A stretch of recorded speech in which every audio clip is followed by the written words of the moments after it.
Hace algunos años mi esposa tuvo la oportunidad de participar en un evento de liderazgo con gente de diferentes partes del mundo.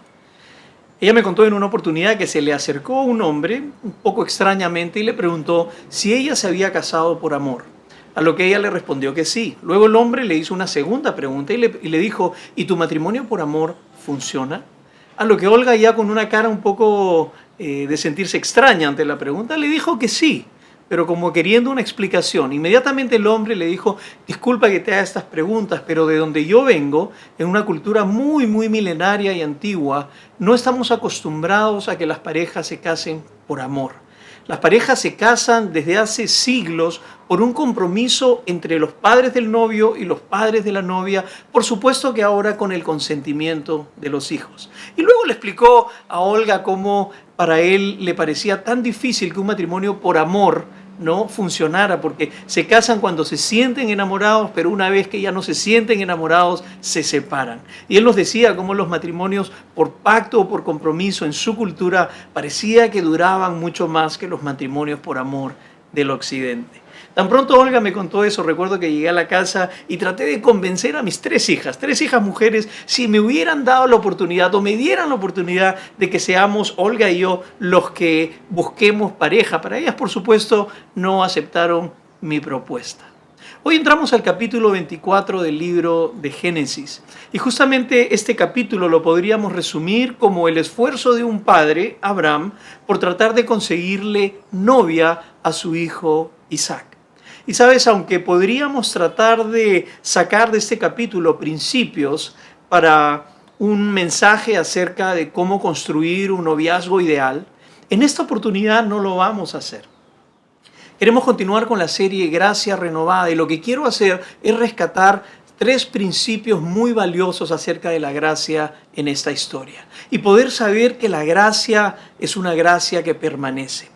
Permanece más allá de nuestra propia vida, permanece aún más allá de nuestra propia percepción del tiempo y permanece aún mucho más allá de los dolores o sufrimientos que podamos atravesar en la vida. Vamos a ver en primer lugar, Génesis 24, del 1 al 4, comienza la historia diciendo, Abraham ya era un hombre muy anciano y el Señor lo había bendecido en todo.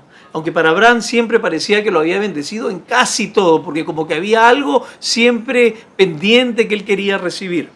Cierto día, Abraham le dijo a su siervo más antiguo, el hombre que estaba a cargo de su casa, haz un juramento, poniendo tu mano debajo de mi muslo. Esta era una costumbre de la época, ¿no? de simbolizar la ejecución de un juramento. Jura por el Señor, Dios del cielo y de la tierra, que no dejarás que mi hijo se case con una de las mujeres cananeas. En cambio, quiero que vuelvas a mi tierra natal, donde están mis parientes, y encuentres allí una esposa para mi hijo Isaac. Fíjate que el texto comienza diciendo que Abraham era un hombre muy anciano. ¿Sabes qué edad tenía Abraham? Tenía 140 años. Y aunque a lo largo de su vida Dios lo había bendecido en muchísimas cosas, él había caminado muy de cerca con Dios, siempre parecía que algo aún estaba pendiente. Recuerda que Abraham había sido llamado por Dios de su pueblo, Ur de los Caldeos, y Dios le había prometido una gran descendencia. Dios llamó a Abraham cuando tenía 75 años.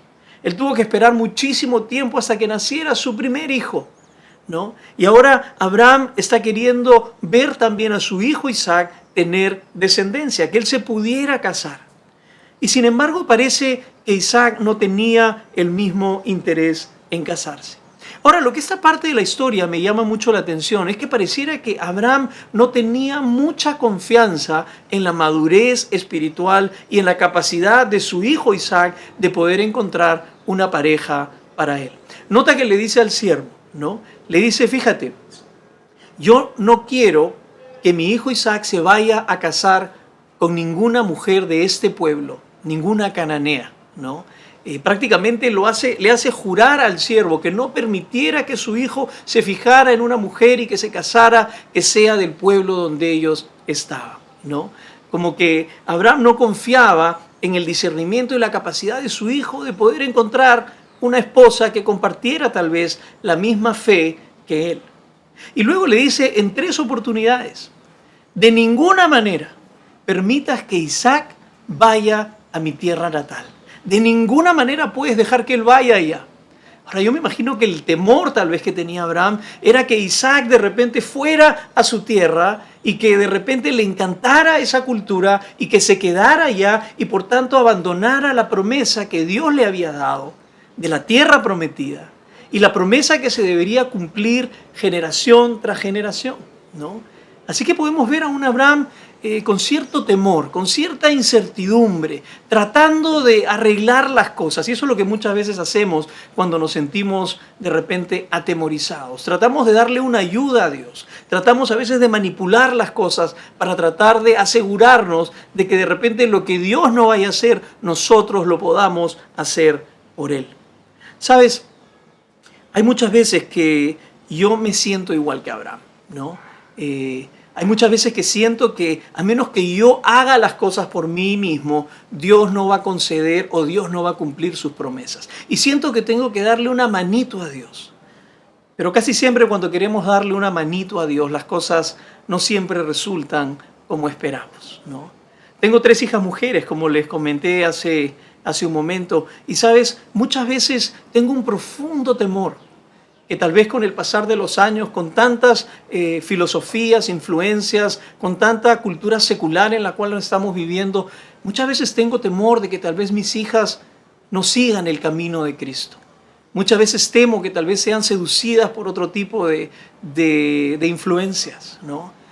Y por supuesto, ahora en la edad de ellas, una de las cosas que más preocupación me causa como padre es si ellas tendrán la madurez y la capacidad de poder escoger a un buen compañero para toda la vida. Cómo quisiera poder tener la autoridad que tenía Abraham, ¿no? O la práctica que tienen en la India aún hasta el día de hoy y de poder yo escoger para ellas lo que es mejor. Pero nuestra vida y nuestra cultura no funciona así. Y sabes, muchas veces tengo mucho temor como padre. Siento que he instruido a mis hijas en los caminos del Señor. Siento que he puesto las semillas ahí, pero ahora que están viviendo, que ya están grandes y están lejos, si es que ellas continuarán en los caminos del Señor. Y sabes, es ahí donde Dios me recordó 2 hermosos versículos que se los quiero compartir. Uno está en Génesis 17:7. Mira lo que dice: yo confirmaré mi pacto contigo y con tus descendientes después de ti, de generación en generación. Este es el pacto eterno. Yo siempre seré tu Dios y el Dios de todos tus descendientes.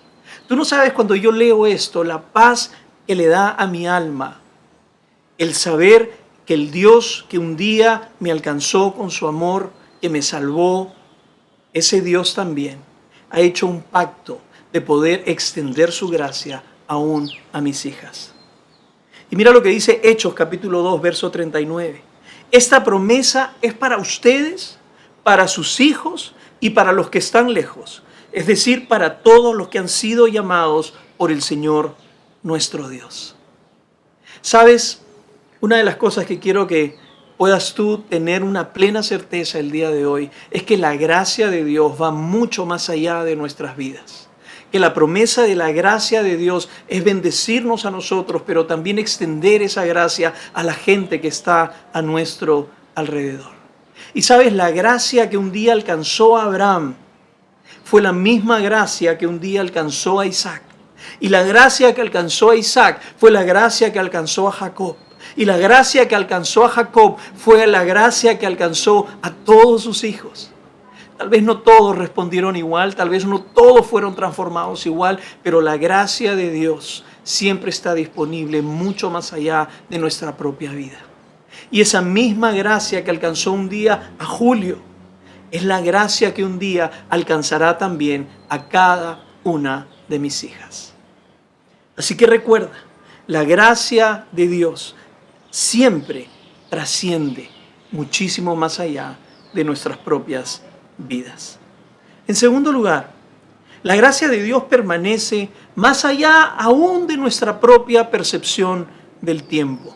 Mira lo que dice el verso 62. Mientras tanto, Isaac, que vivía en el Negev, había regresado de Beer Lahai Roi.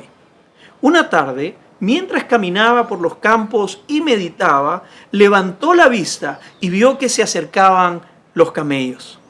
Cuando Rebeca levantó la vista y vio a Isaac, se bajó enseguida del camello. Es interesante aquí ver en todo este capítulo 24, que tiene más o menos 67, 68 versículos, por 61 versículos ni siquiera se menciona a Isaac. Toda la historia es acerca del proceso por el cual Abraham le busca una novia al hijo Isaac. No. Isaac no hace absolutamente nada ni para buscar la novia ni para merecer a la novia. Todo lo que sabemos por el texto es que Isaac estaba simplemente caminando por el campo, meditando por el campo, y de pronto, cuando él menos lo esperaba, vio acercarse a esta bella muchacha, cabalgando, o quizás debería decir camellando en un camello, ¿no?, hacia él. Ahora, fíjate que Abraham había esperado por muchos años este momento. Probablemente Abraham hubiese querido que Isaac se hubiera casado muchísimo antes, pero sin embargo las cosas no se dieron. Es interesante que parece que Sara e Isaac tenían una relación bastante cercana. Es muy probable que Sara no hubiese querido que su hijito Isaac, parece que había una relación ahí como un poco de mamitis de parte de Isaac, era el engreído de Sara, ¿no? Como que Sara no hubiese aprobado o querido que su hijo se case. Sin embargo, Abraham tenía tanto el deseo y las ganas de ver a su hijo casado y poder cargar a sus nietos, y sin embargo no se había dado. Y por otro lado, vemos a un Isaac que ni siquiera se le pasaba por la cabeza la idea de estar casado. Ya Isaac tenía 40 años. Así que por un lado está Abraham desesperado, ¿no?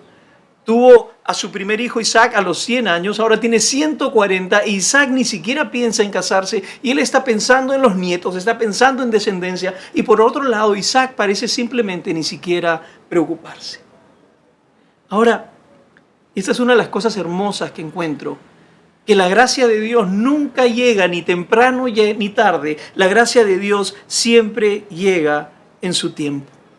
Siempre llega en su tiempo. No llegó cuando Abraham quería, no llegó cuando Isaac lo esperaba, llegó en el tiempo preciso de Dios. Y eso es algo hermoso de la gracia. Hoy vivimos tiempos de tanta incertidumbre. Queremos saber con certeza cómo se van a dar las cosas, cuándo se van a dar las cosas, y muchas veces no tenemos respuesta. No hay mejor manera de enfrentar la vida descansando en la convicción de que la gracia de Dios siempre se hace manifiesta, ni un día antes, ni un día después, sino en el momento justo de Dios. ¿Sabe? Muchas veces me siento también como Isaac. Yo les tengo que compartir que las grandes cosas que me han ocurrido, lo mejor que me ha ocurrido en la vida, han sido cosas que no busqué. Han sido cosas que Dios trajo a mi vida cuando menos lo esperaba, y por supuesto sin haber hecho absolutamente nada para merecerlo, ¿no? Recuerdo el día que Cristo llegó a mi vida. Yo andaba totalmente en una dirección, totalmente opuesta a Él. Yo no buscaba a Dios, yo no quería saber nada de Dios. Sin embargo, Dios me alcanzó, fue hasta donde yo estaba, llamó mi atención, me mostró su amor y cambió y convirtió totalmente mis caminos. Yo no lo busqué, pero lo mejor que me pasó en la vida, Dios lo trajo. Él me alcanzó.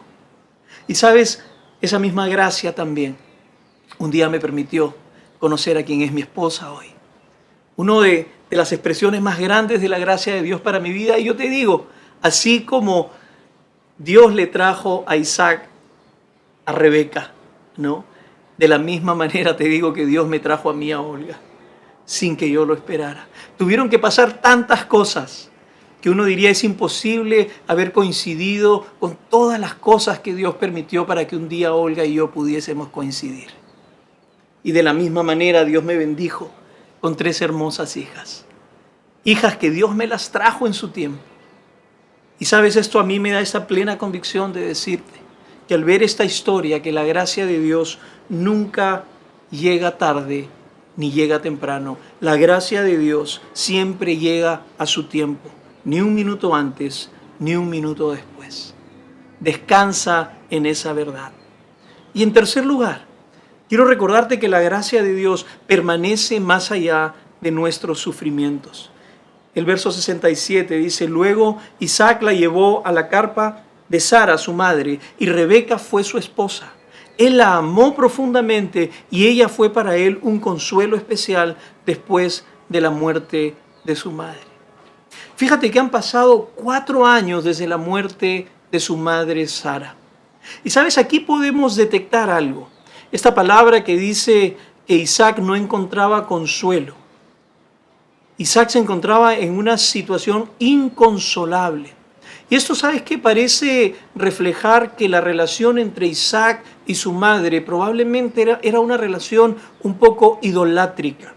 Una de las maneras como podemos detectar cuando algo importante se convierte en lo más importante, es decir, en un ídolo, porque solo lo más importante en nuestra vida debe ser Dios. Pero muchas veces hacemos de los hijos un ídolo, hacemos de la esposa un ídolo, hacemos del esposo un ídolo, hacemos del trabajo un ídolo, hacemos del deporte un ídolo. Pero ¿sabes cómo reconocemos muchas veces un ídolo en la vida? Es que cuando perdemos algo importante, nos duele y lloramos. Pero cuando uno pierde un ídolo, uno se desconsuela totalmente y no hay nada que nos pueda consolar. Han pasado 4 años desde la muerte de su madre e Isaac sigue totalmente desconsolado. No hay absolutamente nada que pueda consolar el corazón de Isaac por la muerte de su madre. Y es en medio de esa situación en que Isaac, sin merecerlo, sin esperarlo, un día Dios interviene con su gracia, manifestada a través del amor y de los brazos de una mujer quien sería su esposa, Rebeca. ¿No? Y Dios trae a Rebeca a la vida de Isaac cuando él menos lo esperaba. Y dice el texto que Rebeca fue para él un gran consuelo por la pérdida de su madre, Sara. ¿Sabes? Yo en esto también me siento identificado con Isaac. Lamentablemente el matrimonio de mis padres no funcionó y yo me quedé viviendo con mi padre y perdí la compañía de mi madre muy temprano. De ahí en adelante mi vida estuvo marcada por una serie de pérdidas de gente a las cuales yo amaba, pero que un día dejaron de estar en mi vida. Y eso me creó un gran dolor, me creó una gran soledad. Y sabes, por supuesto, que Dios ha sido la gracia más grande que he experimentado. Pero así como Dios manifestó su gracia a través de la vida de Rebeca para Isaac, Dios manifestó su gracia para conmigo al traer a Olga a mi vida.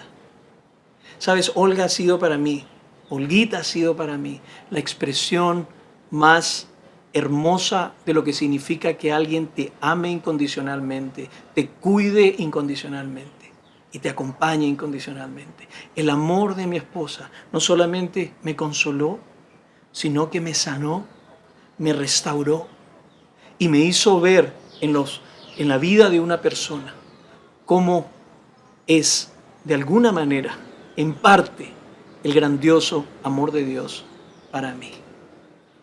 Sabes, hay dolores en la vida que no hay absolutamente nada que lo pueda consolar, más que la gracia de Dios.